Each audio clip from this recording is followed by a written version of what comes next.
नमस्कार मित्रांनो, मराठी बाईकथामध्ये तुमचे स्वागत आहे. जर तुम्ही पहिल्यांदाच आपल्या चॅनलवर आला असाल तर अशा रहस्यमय, अंगावर काटा आणणाऱ्या आणि तुमच्या रात्रीची झोप उडवणाऱ्या भयकथांसाठी आत्ताच आपल्या चॅनलला सबस्क्राईब करा आणि सोबत असलेलं बेल आयकॉनही नक्की दाबा. मित्रांनो, आजची कथा खूप थरारक आहे, त्यामुळे तुम्ही ही कथा शेवटपर्यंत नक्की बघा, कारण प्रत्येक क्षणाला यातला थरार वाढत जातो. त्याचबरोबर तुम्ही तुमचे नाव आणि तुम्ही कोणत्या शहरातून ही कथा ऐकत आहात हे कमेंट्समध्ये नक्की सांगा आणि कथेला लाईक करायला विसरू नका. चला तर मग सुरू करूया आजची भयकथा. ही कथा आहे पश्चिम महाराष्ट्रातील एका दूरच्या शांत गावात राहणाऱ्या एका साध्या कष्टाळू शेतकऱ्याची, म्हणजे एकनाथची. एकनाथचा उदरनिर्वाह पूर्णपणे त्याच्या बैलगाडीवर अवलंबून होता. सकाळी लवकर उठून आपल्या बैलांना झोपायचं, माल भरायचा आणि शहराकडे निघायचं. कधी धान्य विकायला, कधी लोकांच्या वस्तू पोचवायला, तर कधी बांधकाम साहित्य घेऊन जायला. कष्ट करणं हे त्याच्या नशिबीच होतं आणि तो समाधानीही होता. गावाच्या टोकावर माती आणि शेणाच्या भिंतींनी बांधलेलं त्याचं छोटंसं घर होतं, जिथे त्याची वृद्ध अंध आई, त्याची पत्नी आणि 2 लहान मुलं आनंदाने राहायची. त्याचा दिवस समान एकाच गतीने चालू होता. सकाळ ते संध्याकाळ काम आणि रात्री थकलेला परत. पण गावातून शहराकडे जाणारा एक कच्चा रस्ता होता.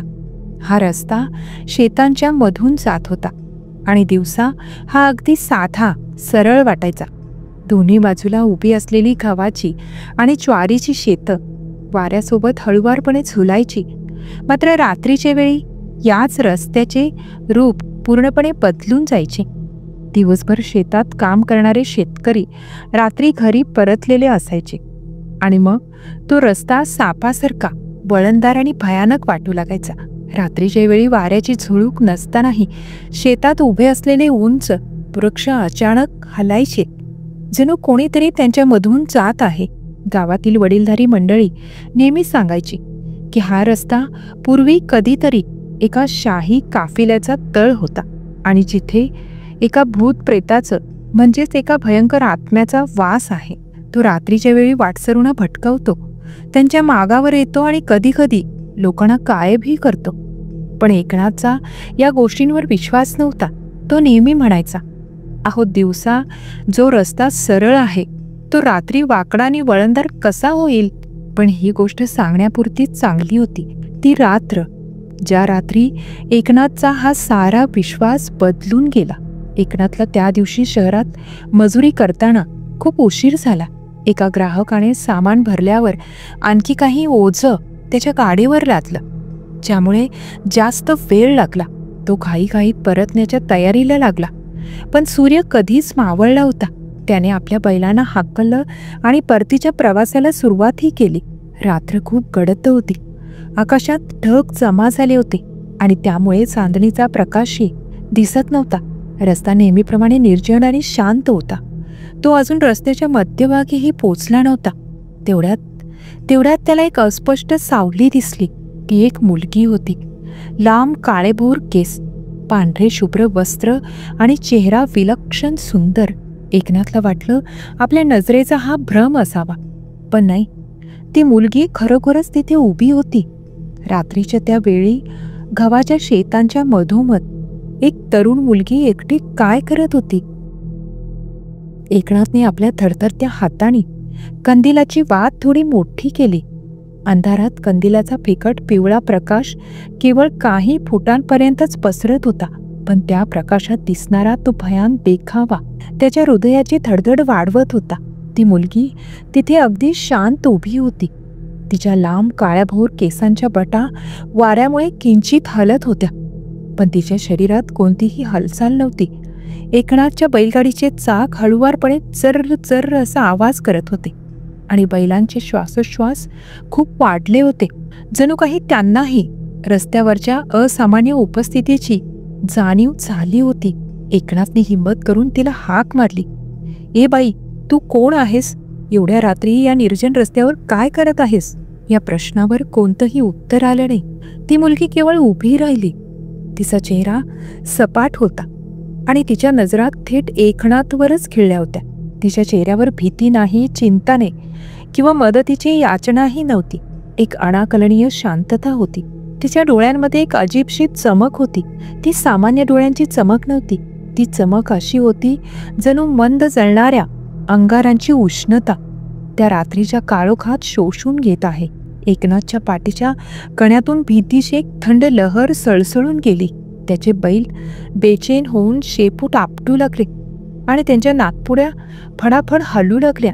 ए मुली, गप्प का आहेस? तुझे घरचे कुठे आहेत? यावेळी एकनाथ जरा कठोर आवाजातच बोलला, कारण त्याच्या मनात भीती आणि राग याचा संघर्ष सुरू झाला होता. त्याला वाटले की कदाचित तिला मदतीची गरज असलेली एखादी वाटसरू असेल, पण जर तिला मदत हवी असेल तर ती बोलत का नाहीये? हा प्रश्न त्याच्या मनाला कुरतडत होता. ती मुलगी तरीही काहीच बोलली नाही. रात्रीच्या यावेळी गव्हाच्या दाट शेतांच्या मध्यभागी एक अत्यंत सुंदर पण गूढ मुलगी, जी ना बोलत होती ना हलत होती, या दृश्याने एकनाथचे धैर्य खचू लागले. तो आतून पूर्णपणे हादरला होता. अचानक त्याला आजूबाजूच्या हवेच्या सळसळीत वाढ जाणवली. शेतांमध्ये जणू एक प्रकारची खळबळ सुरू झाली होती. उंच वृक्षांच्या फांद्या साय साय असा आवाज करत होत्या, जणू त्यांच्यामधून कोणीतरी अदृश्य शक्ती वेगाने निघून जात आहे. बैलांची अस्वस्थता शिगेला पोचली. ती आता पुढे जाण्यास स्पष्टपणे नकार देत होती. एकनाथला आता स्पष्ट जाणवलं की हे प्रकरण मानवी नाही. भयंकर भीतीच्या एका थंडगार लाटेने त्याच्या संपूर्ण शरीराला वेढा घातला. त्याने अनिच्छेने चाबूक उचलला आणि बैलांना मारून परतण्याचा निर्णय घेतला. इथून निघून जाणे हाच एकमेव पर्याय त्याला योग्य वाटला. त्याने लगेच गाडी वळवण्याचा प्रयत्नही केला आणि त्याच क्षणी हृदय हेलावून टाकणारा एक प्रकार घडला.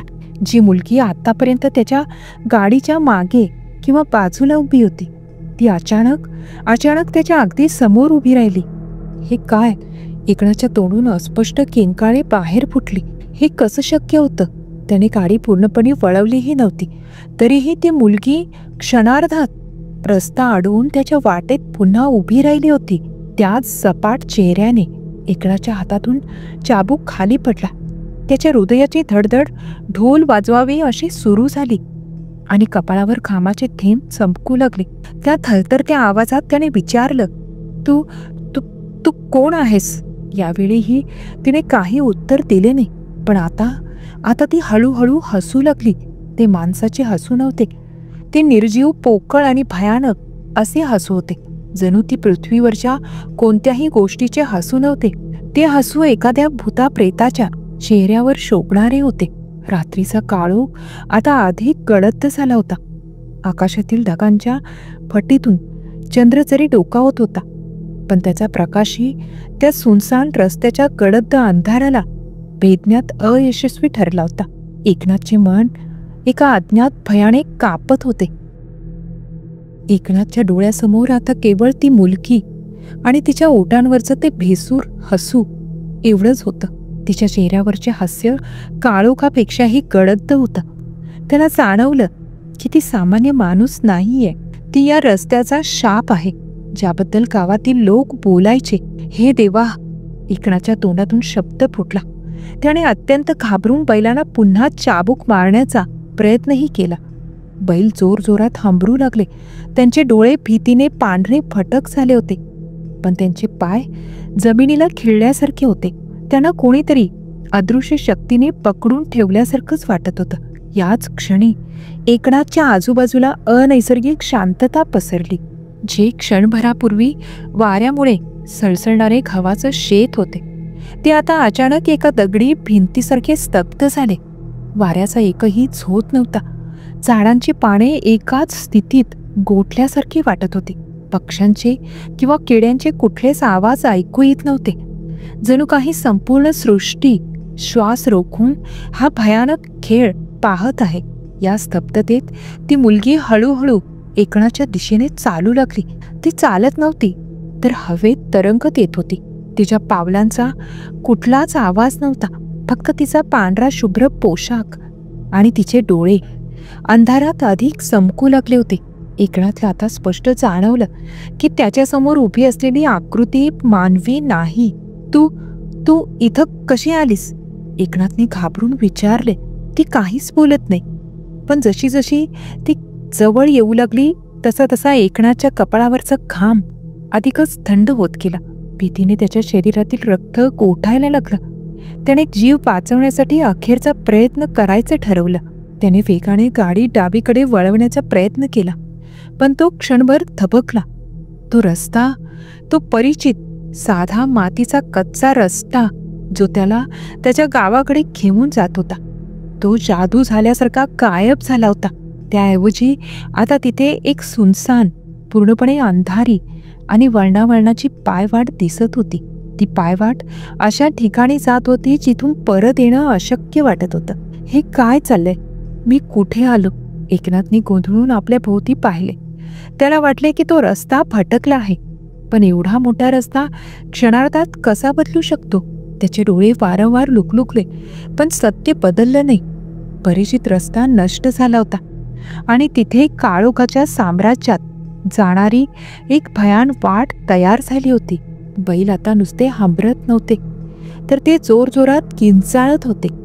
त्यांच्या तोंडातून फेस येऊ लागला होता. त्यांच्या शरीरावर जबरदस्त भीतीचा ताण पडला होता आणि त्यांचं त्याच क्षणी ती गूढ मुलगी आणखीन जवळ आली. तिच्या चेहऱ्यावरील हास्य आता अधिक विकृत दिसत होतं. ती एकनाथच्या दिशेने पाय न टेकवता तरंगत येत होती. वातावरणातील थरार असह्य झाला होता. एकनाथला जाणवलं की तो या रस्त्याच्या मायाजालात अडकला आहे आणि इथून त्याची सुटका होणं अशक्य आहे. ती मुलगी आता एकनाथच्या अगदी जवळ येत होती. तिच्या चेहऱ्यावरील विकृत हास्य अधिक स्पष्ट दिसत होतं आणि त्या हास्याची निःशब्द क्रूरता एकनाथच्या काळजाला हात घालत होती.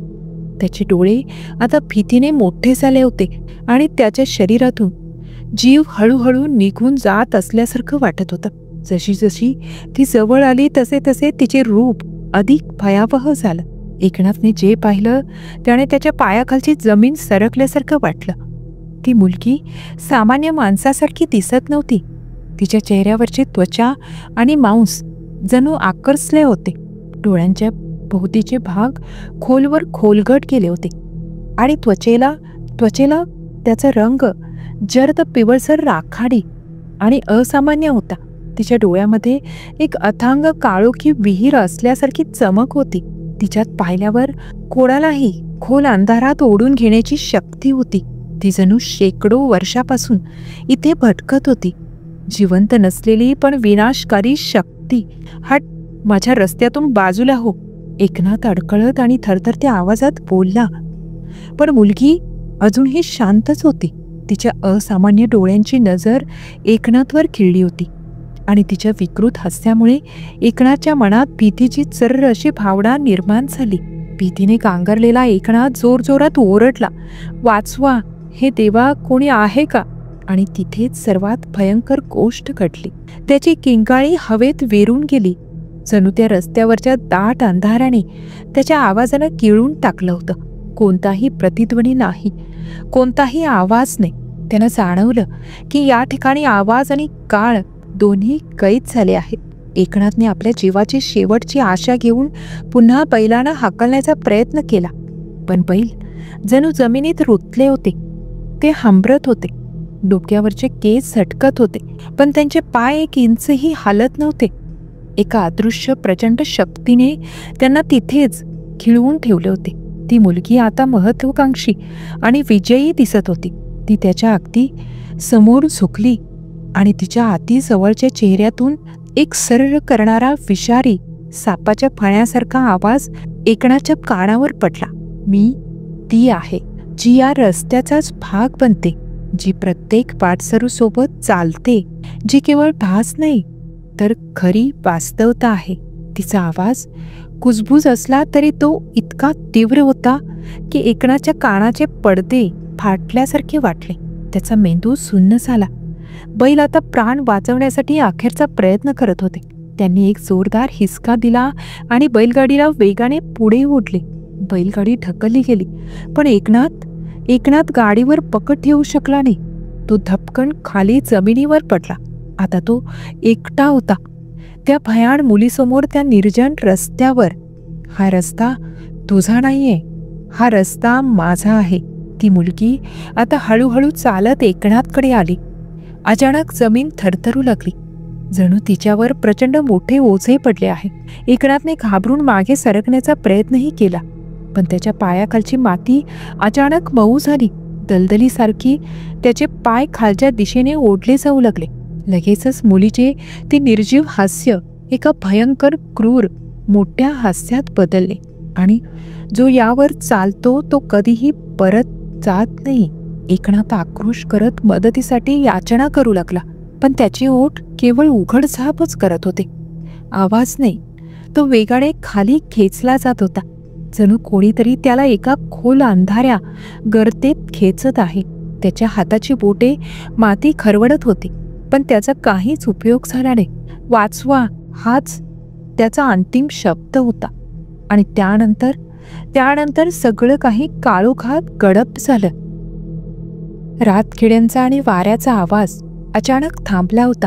त्या ठिकाणी आता फक्त एक भयानक विदारक शांतता होती, जी एकनाथच्या अंगावर सर्रासा काटा आणत होती.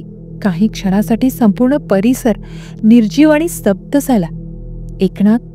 एकनाथ गायब झाला होता. जमिनीवर जिथे एकनाथ होता तिथे आता फक्त मऊ मातीचा आणि चिकनाचा ढिगारा होता. त्याच्या हाताच्या बोटांचे अंतिम ओरखडे त्या चिखलावर स्पष्टपणे उमटले होते, जणू त्याने मदतीसाठी आकाश पाताळ एक केलं होतं. पण आता तो तिथे नव्हता. काही मिनिटांनंतर काळोखाचं साम्राज्य हळूहळू पूर्व परिस्थितीत येऊ लागलं. मंद वारा पुन्हा वाहू लागला. सुरुवातीला तो शांत होता, पण हळूहळू त्याचा वेग वाढला आणि त्याने गव्हाच्या शेतांना पुन्हा सळसळायला लावलं. वृक्षांच्या फांद्या डोलू लागल्या आणि रात्रीच्या कीटकांचे बारीक आवाज पुन्हा ऐकू येऊ लागले. जणू काही भयंकर घटना तिथे घडलीच नव्हती. जणू काही काळ क्षणभर थबकला होता आणि आता त्याने आपले काम पुन्हा सुरू केलं होतं. ज्या बैलाने जीव वाचवण्यासाठी जोर लावला होता ते आता घाबरून वेगाने पळू लागले. त्यांना आपल्या पायाखालील मातीचा आणि रस्त्याचा धोका जाणवत होता. त्यांनी त्या अंधाऱ्या पायवाटेवरून वेगाने धावत अखेर परिचित रस्ता पकडला आणि ते गावाच्या दिशेने धावत सुटले. त्यांची तीव्र धाव आणि भीतीमुळे केलेली हाक आता मंद होत चालली होती आणि लवकरच ती रात्रीच्या शांततेत विरून गेली. दुसऱ्या दिवशी पहाटेचा सूर्य उगवला तेव्हा गावात एक असामान्य दृश्य दिसलं. एकनाथची बैलगाडी रिकामीच गावातील त्याच्या घरासमोर उभी होती. गाडीवर असलेले ओझे आणि कंदील जागच्या जागीच होते, पण गाडी चालवणारा एकनाथ तिथे नव्हता. बैल थकलेले आणि घाबरलेले दिसत होते. त्यांच्या शरीरावर घामाचे आणि चिखलाचे डाग होते. एकनाथची पत्नी आणि आई यांनी जेव्हा रिकामी गाडी पाहिली तेव्हा त्यांच्या काळजात धस्स झालं. तातडीने गावातील लोक गोळा झाले आणि त्यांनी तो रस्ता गाठला. गावकरी आणि एकनाथचे कुटुंब ज्या रस्त्याने गेले तो रस्ता त्यांना आता अगदी सामान्य आणि शांत वाटत होता. दिवसाच्या प्रकाशात गव्हाचे शेत शांतपणे उभे होतं. काल रात्रीची ती अंधारी भयावह पायवाट कुठेही दिसत नव्हती. तो जुना मातीचा कच्चा रस्ता तिथे होता, जणू रात्री काही असामान्य घडलेच नाही. गावकऱ्यांनी शेतामध्ये आणि आजूबाजूच्या झाडाझुडपांमध्ये खूप शोध घेतला. त्यांनी जोरात आवाज देऊन एकनाथला हाक मारली, पण त्यांना कुठेही काहीही सापडले नाही. कुठेही संघर्षाची खून नाही, रक्ताचा डाग नाही किंवा चप्पल, वस्त्र, काहीच एक तुकडाही सापडला नाही. एकनाथ जमिनीत विरून केल्यासारखा गायब झाला होता. काही जुने अनुभवी गावकरी मात्र शांत उभे होते. ते एकमेकांकडे पाहत होते आणि त्यांच्या डोळ्यात एक भयानक सत्य दडलेलं होतं. त्यांना कळलं होतं की एकनाथ कुठेही भटकलेला नाही किंवा दरीत पडलेलाही नाही. तो त्या रस्त्याचा एक भाग बनला होता ज्याबद्दल ते नेहमी बोलत असत. तो रस्ता जो दिवसा साधा आणि निष्पाप वाटत होता, तो रात्रीच्या वेळी जिवंत होत असे आणि जो कोणी अंधारात त्याच्या तावडीत सापडतो तो कधीही परत येत नाही. एकनाथच्या गायब होण्याची बातमी वाऱ्यासारखी संपूर्ण गावात पसरली. त्या दिवशी गावात चुली पेटल्या नाही. प्रत्येक घरात शांतता होती. एकनाथची वृद्ध आई डोळ्यांनी अंध असली तरी तिच्या मनातील डोळ्यांनी तिने सर्व सत्य पाहिलं होतं आणि तिने अन्नपाणी त्यागलं. त्याची पत्नी रडून रडून वेडी झाली होती. गावातील लोकांनी आणखी काही दिवस शोधाशोध केली, पण त्यांना मातीशिवाय आणि गव्हाच्या शेताशिवाय काहीच मिळालं नाही. बैलगाडीचा मार्ग दाखवणारा तो कच्चा रस्ता दिवसाच्या प्रकाशात अत्यंत साधा आणि निरागस वाटत होता. जणू रात्री झालेला भयंकर खेळ तो लपवत होता. पण रात्रीच्या वेळी काही दिवसानंतर काही हिंमतवान तरुण रात्रीच्या वेळी त्या रस्त्यावर गेले. त्यांना एकनाथ दिसला नाही, पण त्यांना मंद आवाजात एक विचित्र हास्य ऐकू आलं. ते हास्य दुरून येत होतं, पण काळजाला भेदणारे होते. काही जणांनी दावा केला की त्यांना गव्हाच्या शेतांमध्ये एक पांढरी आकृती तरंगताना दिसली, पण क्षणार्धात ती काळोखात विरून गेली. गावातील ज्येष्ठ लोक एकमेकांना सांगू लागले की ती मुलगी आता एकटी नाही. एकनाथ आता त्या शापित रस्त्याचा एक भाग बनला आहे. तो आता त्या अदृश्य शक्तीचा एक सेवक बनून रात्रीच्या वेळी दुसऱ्या वाटसरूंना भटकवण्याचे काम करत असेल. तो रस्ता आता अधिक शक्तिशाली झाला होता, कारण त्याला नवा बळी मिळाला होता. तो रस्ता दिवसा साधेपणाचा बुरखा पांघरलेला, पण रात्री खऱ्या रूपाने जिवंत होणारा आणि आपल्यावर चालणाऱ्या प्रत्येकाला गिळून टाकणारा. तर मित्रांनो, ही होती एका साध्या कष्टाळू शेतकऱ्याच्या आयुष्यात आलेला भयंकर रात्रीची कहाणी. काही गोष्टी आपल्या कल्पनाशक्तीच्या बाहेरच्या असतात, ज्यांना आपण भ्रम म्हणतो, पण त्या वास्तव असतात. एकनाथ जसा गायब झाला तसाच तो रस्ता आजही पश्चिम महाराष्ट्राच्या त्या भागात दडलेला आहे आणि रात्रीच्या वेळी तो आजही वाटसरूंची वाट पाहत असेल. तुम्हाला ही कथा थरारक आणि भयानक वाटती असेल तर नक्की लाईक करा, तुमच्या मित्रांसोबत ही कथा शेअर करा आणि अशाच आणखी अंगावर काटा आणणाऱ्या कथांसाठी आपल्या मराठी भयकथा चॅनलला सबस्क्राईब करायला विसरू नका. आता आपण त्या मित्रांची नावे घेऊया ज्यांनी आमच्या मागील कथेवर लाईक आणि कमेंट करून आम्हाला पाठिंबा दिलात. पहिले म्हणजे महेश माने, विटा कारवे, जिल्हा सांगली, सुनीता पाटील पुणे, विनोद भालेराव बुलढाणा, श्रीकांत मैसेकर हैदराबाद राज्य तेलंगणा, अंबादास लवटे मोगमवाडी तालुका कवटेमंकाळ जिल्हा सांगली, प्रदीप माडसे म्हाडस तालुका मुरबाड जिल्हा ठाणे, सुलोचना पाटील काटेमाणीवली कल्याण मुंबई, राजेश मोरे कुडाळ जिल्हा सिंधुदुर्ग, योगेश पानके अहिल्यानगर, अरुण सोनवणे सातपूर शिवाजी महाराजनगर नाशिक, पराग मस्कर खंडस तालुका कर्जत जिल्हा रायगड, प्रवीण म्हात्रे सारसोळे नेरूळ नवी मुंबई, सुनील निगडे नेरूळ नवी मुंबई, संगीता ढोले शिरपूर जिल्हा धुळे, गौतमी जमीर तळेगाव दाभाडे, सागर परब राज्य गोवा, पांडुरंग काशीद सुरत राज्य गुजरात, चंद्रकांत महाड जिल्हा रायगड. आणि आता त्या सर्व मित्रांची नावे ज्यांनी आपल्या गावाचे नाव नाही सांगितले. पहिले म्हणजे वेदश्री गावडे, देशभक्त हिंदुस्थानी, शुभम शेखर पाटील आणि शेवटी आनंद गोसावी. मित्रांनो, तुम्हा सर्वांचे मनापासून आभार. तुमच्या कमेंट, लाईक्स आणि पाठिंब्यामुळे आम्हाला अशा नवनवीन थरारक कथा घेऊन यायला प्रेरणा मिळते. लवकरच भेटूया पुढच्या भयान कथेत. तोपर्यंत रात्री एकट्याने प्रवास करताना सावध रहा. धन्यवाद.